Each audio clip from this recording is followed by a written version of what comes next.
디지털 카메라를 최초로 발명한 회사가 어딘지 아세요? 소니? 캐논? 아닙니다.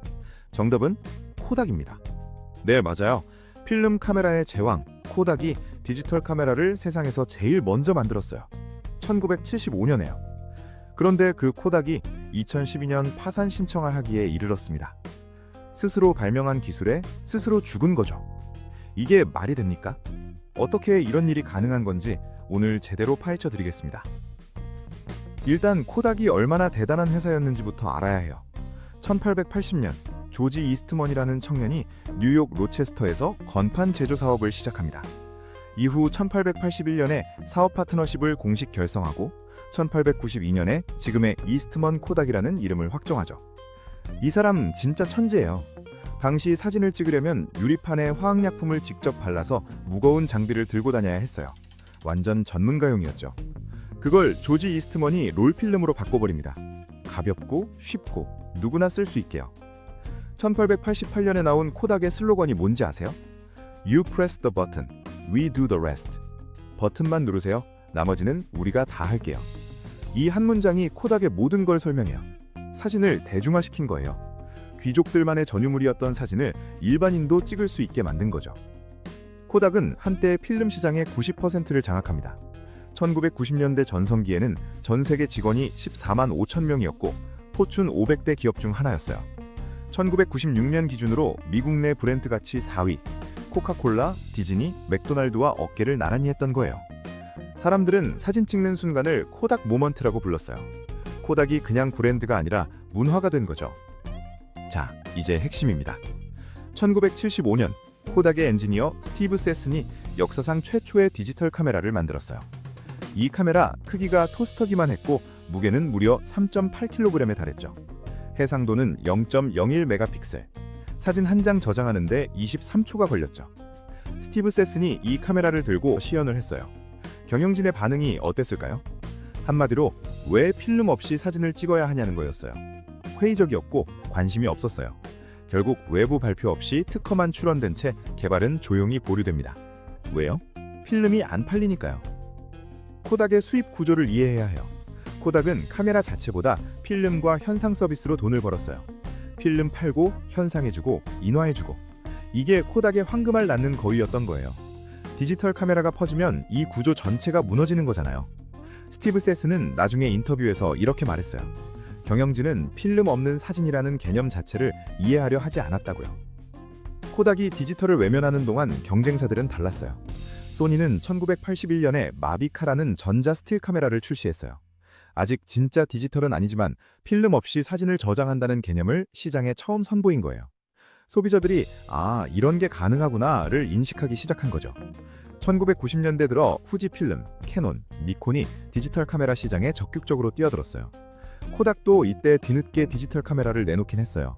사실 1990년대 중반에 코닥의 디지털 카메라는 시장에서 꽤 팔렸어요. 2001년 미국 디지털 카메라 시장 점유율 1위이기도 했죠. 그런데 문제가 있었어요. 코닥 내부에서 디지털 사업부와 필름 사업부가 서로 경쟁하고 있었던 거예요. 디지털이 잘 팔리면 필름이 죽으니까 내부적으로 디지털을 밀어줄 수가 없었던 거죠. 자기가 자기 발목을 잡은 거예요. 코닥의 몰락에는 결정적인 실수가 3가지 있어요. 첫 번째, 디지털 전환 타이밍을 놓쳤다. 2000년대 초반 디지털 카메라 보급이 폭발적으로 늘어나기 시작했어요. 2000년 미국 가정의 디지털 카메라 보유율이 약 8%였는데 2004년에는 40%를 넘었어요. 필름 판매량은 급격히 떨어졌고요. 코닥도 이 흐름을 알았어요. 그런데 행동이 너무 느렸어요. 필름 사업에서 나오는 수익이 너무 달콤했거든요. 1990년대 말까지도 코닥 전체 수익의 70% 이상이 필름에서 나왔어요. 이걸 포기하는 게 경영진 입장에서는 쉽지 않았던 거죠. 두 번째, 스마트폰의 등장을 과소평가했다. 2007년 애플이 아이폰을 출시했어요. 카메라가 내장된 스마트폰이 등장한 거죠. 코닥은 이걸 심각한 위협으로 보지 않았어요. 전문적인 사진은 여전히 카메라로 찍는다는 논리였죠. 그런데 사람들이 원하는 건 완벽한 사진이 아니었어요. 지금 이 순간을 바로 공유하는 것이었어요. 스마트폰 카메라는 화질은 좀 떨어져도 편리함에서 압도적이었어요.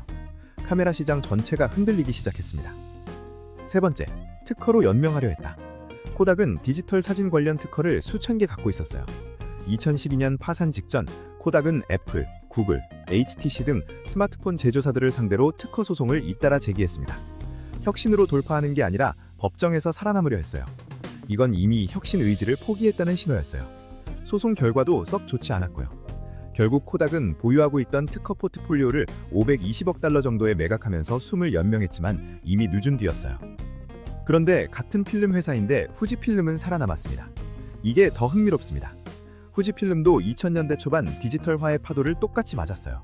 필름 판매량이 10년 사이에 10분의 1 수준으로 떨어졌으니까요.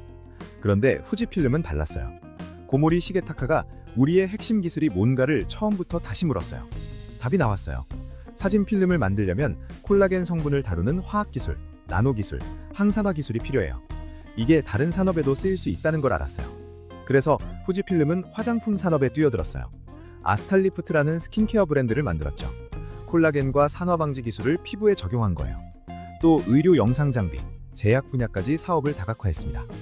코닥이 필름만 바라보고 있을 때 후지필름은 필름을 만드는 기술에서 미래를 찾은 거예요. 결과요? 후지필름은 지금도 연 매출 약 25에서 30조 원이 넘는 기업입니다. 2012년 1월 19일, 코닥은 미국 파산법 챕터 11을 선언했습니다. 한때 직원 14만 5천 명이던 회사가 이때는 직원 수가 약 1만 9천 명으로 줄어 있었어요. 파산 신청 후 코닥은 구조조정을 통해 2013년에 파산에서 벗어났습니다. 하지만 완전히 달라진 회사가 됐어요. 일반 소비자용 카메라 사업은 완전히 접었고 지금은 기업용 인쇄 솔루션과 패키징 사업에 집중하고 있습니다. 흥미로운 건 코닥이 한때 블록체인 기반 사진 저작권 플랫폼 코닥코인을 발표해서 화제가 된 일이었는데요. 2018년의 일입니다. 발표 직후 주가가 하루 만에 100% 이상 폭등했어요. 그만큼 코닥이라는 이름에 아직도 힘이 있다는 거기도 하고 반대로 그 이름에 의존해서 생존하려는 모습이기도 했습니다. 코닥의 이야기는 경영학 교과서에서 혁신의 딜레마의 대표 사례로 늘 등장합니다. 하버드 경영학대학 교수 클레이튼 크리스텐슨이 쓴 책 혁신 기업의 딜레마가 바로 코닥 같은 기업을 설명하기 위한 책이에요. 코닥이 멍청한 회사여서 망한 게 아니에요. 오히려 너무 영리하게 현재의 수익을 지키려 했기 때문에 망한 거예요. 디지털 카메라를 발명해도 그게 자신의 황금알을 깨뜨릴까봐 개발을 보류했고 필름 수익이 너무 달콤해서 디지털 전환을 미뤘어요. 혁신보다 특허 소송을 택했어요. 성공이 너무 크면 오히려 변화를 거부하게 됩니다. 그리고 그 거부가 쌓이고 쌓이면 결국 무너지는 거죠. 코닥 모먼트. 이 말이 이제는 두 가지 의미가 됐어요. 소중한 순간을 포착한다는 의미와 자신의 전성기를 놓쳐버리는 순간이라는 의미. 어쩌면 그게 코닥이 역사에 남긴 가장 역설적인 유산일지도 모릅니다. 여러분은 어떻게 생각하시나요? 코닥처럼 자신이 만든 기술에 발목이 잡힌 기업, 주변에서 또 보이시나요? 시청해주셔서 감사합니다.